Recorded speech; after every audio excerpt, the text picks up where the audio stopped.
Keep your account save. এই সমস্যাটি নিয়ে পূর্বেও আমি কিছু ভিডিও এনেছিলাম, যেখানে আমি দেখিয়েছি যাদের আইডিতে জিমেল অ্যাড ছিল তারা এই সমস্যাটি কীভাবে সমাধান করেছে। আজকে আমি আপনাদের দেখাবো যাদের আইডিতে জিমেল অ্যাড নেই তারা এই সমস্যাটি কীভাবে সমাধান করবে। এর জন্য আপনার আইডিতে সঠিক নিয়মে ইনপোস্টার মারতে হবে। তার জন্য পুরো ভিডিওটি কন্টিনিউ করুন যেন কোনো পয়েন্ট ছাড়া না পড়ে। তো চলুন বেশি দেরি না করে মূল ভিডিও যাওয়া যাক। চ্যানেল সাবস্ক্রাইব করে সাথে থাকবেন। আমি ইসমাইল হোসেন আছি আপনার সাথে, আর আপনার কাছে টেক ইসমাইল 99 চ্যানেল। প্রথমত আপনার চলে আসতে হবে ক্রোম ব্রাউজারের ভিতরে। এখানে সার্চ করে দিতে হবে রিপোর্ট অ্যান্ড ইম্পোস্টার। এটা লিখে সার্চ করতে মতো এরকম একটি ওয়েবসাইট আপনার সামনে চলে আসবে।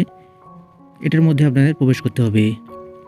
এটাতে প্রবেশ করার মতো এরকম একটি ইন্টারফেস আপনার সামনে চলে আসবে। এখানে সবার শেষে যে অপশনটি দেখতে পাচ্ছেন এটা আপনাদের সিলেক্ট করে নিতে হবে। এরপর এখানটি বলতেছে do you have a Facebook account. এখানটা আপনাদের নোতে ক্লিক করে দিতে হবে।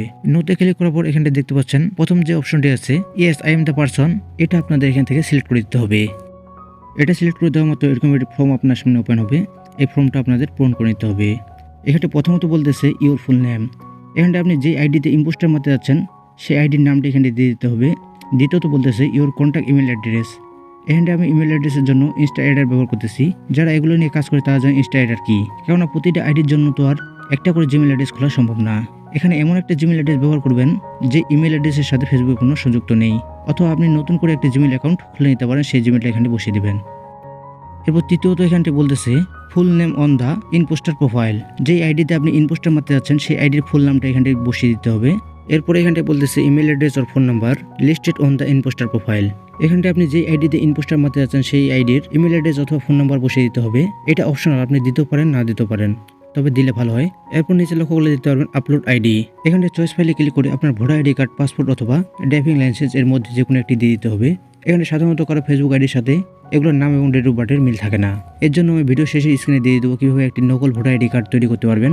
সেই ভিডিওটি দেখে আপনি ফেসবুকের সাথে নাম এবং ডেট অফ বার্থ মিল রেখে একটি ভোটার আইডি কার্ড তৈরি করে নিতে পারবেন। তারপর এখানটা বলেছে link URL to the impostor profile. এখানটা আপনি যে আইডিতে ইনপোস্টার মারতে যাচ্ছেন সেই আইডির লিঙ্কটি আপনাকে কপি করে নিতে হবে এবং এখানটায় পেস্ট করে দিতে হবে।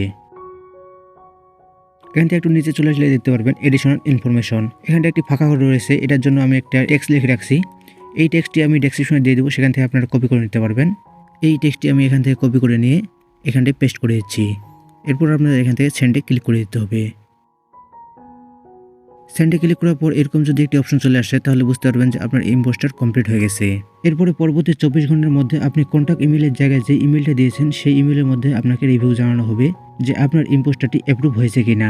যদি অ্যাপ্রুভ হয়ে যায় তাহলে আইডি লগ ইন করতে গেলে এই অপশনটিতে হবে। এখানটা আপনি গেট স্টার্টে ক্লিক করে আপনার অ্যাকাউন্টটি আনলক করে নিলেই আপনার অ্যাকাউন্টটি ঠিক হয়ে যাবে। তবে আপনি যে ভোটার আইডি অথবা ড্রাইভিং লাইসেন্স এখানে সাবমিট করবেন সেখানে যদি আপনার ফেসবুকের সাথে নাম এবং ডেট অফ বার্থ মিল না থাকে অথবা ভুল থাকে তাহলে কখনোই অ্যাপ্রুভ নেবে না। ভিডিওটি ভালো লাগলে ভিডিওটিতে একটি লাইক দিয়ে চ্যানেলটি সাবস্ক্রাইব করে রাখবেন, আর যা ফেসবুক থেকে দেখতেছেন পেজটিতে ফলো দিয়ে রাখবেন। ধন্যবাদ।